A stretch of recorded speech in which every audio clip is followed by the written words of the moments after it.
The country my mother left behind was a country she believed in, a country we kept alive till her last breath, a country that never existed in that form. Such were the musings of the protagonist Alex Kerner at the end of the 2003 film Goodbye Lenin. I don't think I'm giving too much away when I say that this tragic comedy cleverly unpacks the difficulties faced by many East Germans in coming to terms with the disappearance of the country that they were born into. Alex's mother Christiane genuinely believed in the state and its ideology when she falls into a coma in October 1989, shortly before the fall of the Berlin Wall.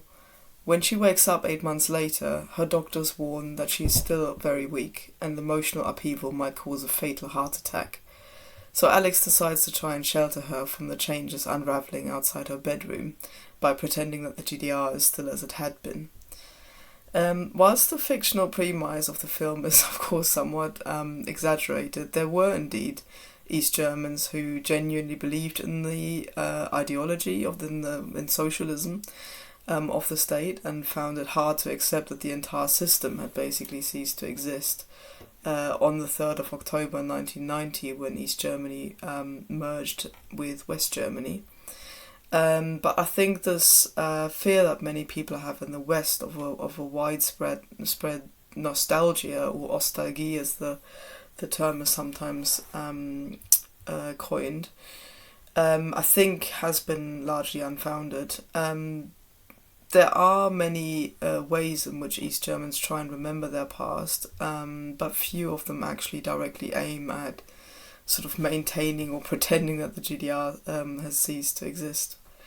My name is Katja Hoyer. I'm a German historian. I was born in East Germany in the German Democratic Republic, or GDR, myself in 1985, so I can't really claim to have particularly nostalgic feelings or even memories of the state myself, given that I was only 4 years old when the Berlin Wall fell, and then 5 years old when unification happened.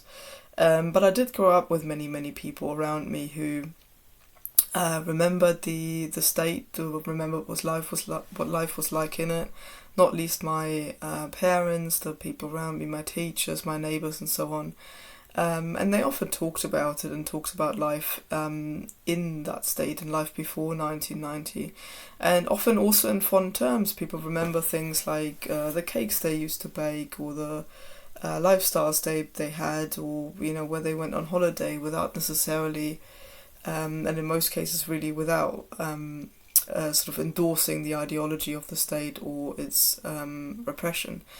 I think rather than sort of relying on my dim childhood memories, I'd like to sort of draw back a little bit on a book that I wrote, which is called Beyond the Wall, East Germany 1949 to 1990, where I unpack many life stories of East Germans who basically came to terms with the state, really, that they lived in, for better or worse. Not everybody did. There were many dissidents, and I uncovered their stories as well. And there were some people who genuinely followed the state in all its ideology, but I would argue that both of them were in the minority, and most people sort of got on with their lives and lived sort of with the restrictions, but also with the opportunities that the regime tried to afford them.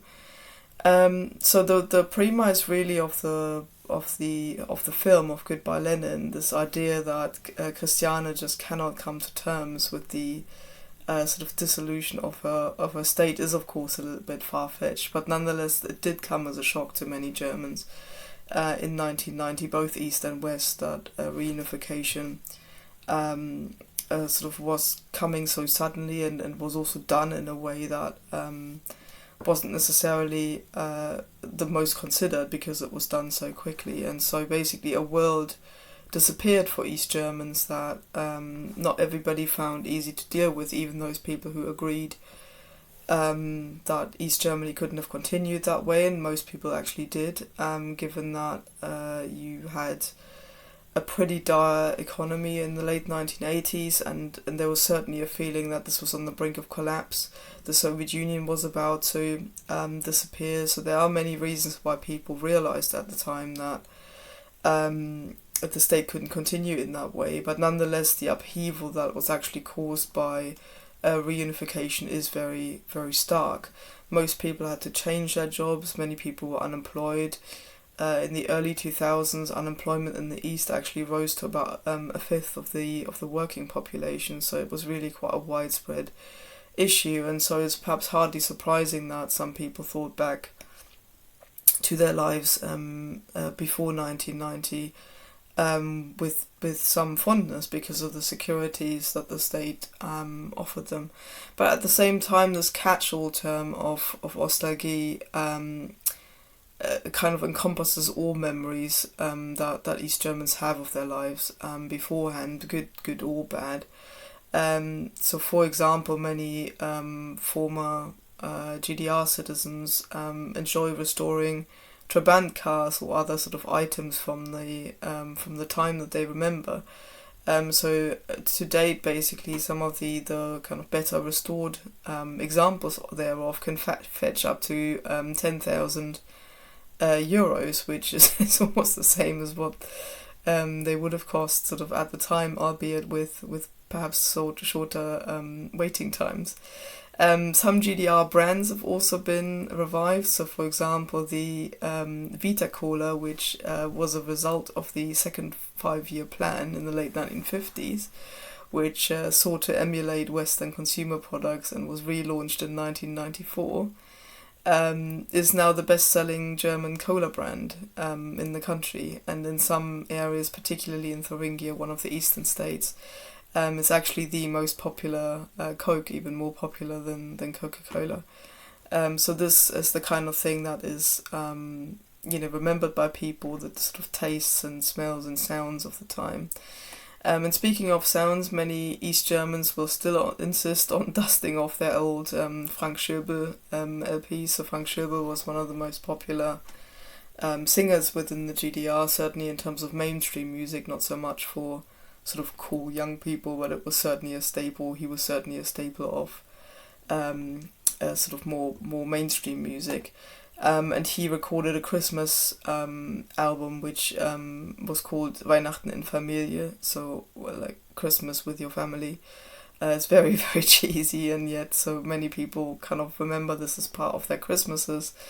That it was actually relaunched again on as a CD in CD format in 1994, and so there are some sort of lingering fondnesses for East German products and memories, and many people in the West find this very troubling and mistake this for sort of people wanting to bring the GDR back with the Stasi and with the secret police basically and the Berlin Wall. Yet, unlike Christiane in Goodbye Lenin, I would argue that most East Germans are well aware that the GDR has gone for good and have no desire to bring them back. When you look at surveys that were done in recent years, it's quite telling that is the case. So, for example, there was one taken in 2019 at the 30-year anniversary of the fall of the Berlin Wall. And one of the questions was whether the GDR society had some advantages, and 51% even of West Germans said that it did, whilst 70% of East Germans who lived in the state said that. So at surface level, this looks like there's more fondness for the GDR, but even most in the East, but even most West Germans say that there were some advantages, some things that worked well in GDR society. But perhaps more tellingly, the second question was, do you want the GDR back? And 97% of West Germans said no, but 88% of East Germans said no as well. So remembering, the LP that you listen to for Christmas, or the sickly taste of the bright green peppermint liqueur consumed in, secret behind the sports hall during a school disco, or the sharp smell of Wolfersept, which was a disinfectant that was used in public buildings, and basically the whole of the GDR smelled of it. Or even the distinctive sound of the Trabant's two-stroke engine, which accompanied many summer holidays to the Baltic Sea. All of these things are harmless, I would say, indulgences in fond memories, even Angela Merkel, who really can't be accused of sort of Ostalgie or wanting to bring the GDR back, actually asked the Bundeswehr, the German army, to play Nina Hagen's Du hast den Farbfilm vergessen, you forgot the colour film, which was a sort of song about a young couple going to the Baltic Sea, and the boyfriend had forgotten the colour film for the camera, and the girlfriend's basically singing the song in a rather endearingly petulant manner. Angela Merkel asked the Bundeswehr to play that song for her retirement ceremony in 2021. And, it's unlikely that this was done out of a desire to bring the GDR back. She did have tears in her eyes, but it's probably tears of emotions, of just the life that she remembered before and after the Berlin Wall. So really, I would encourage everybody to watch this film with a bit of distance of time now, appreciating that it is trying to make fun of something that is genuinely a cause of anxiety still in Germany, I would say, and how far East Germans have kind of managed to leave the GDR behind, but it does this in a wonderfully humorous and sort of intelligent way, in that it kind of addresses these themes of nostalgia, of what it means to have your entire life changed at the sort of spur of a moment, and the sort of rapidness of all of this unfolding. And it is an interesting example of the fact that East Germany did vanish overnight, and it took a long time for people to come to terms with that. And I would argue that this process hasn't quite finished yet.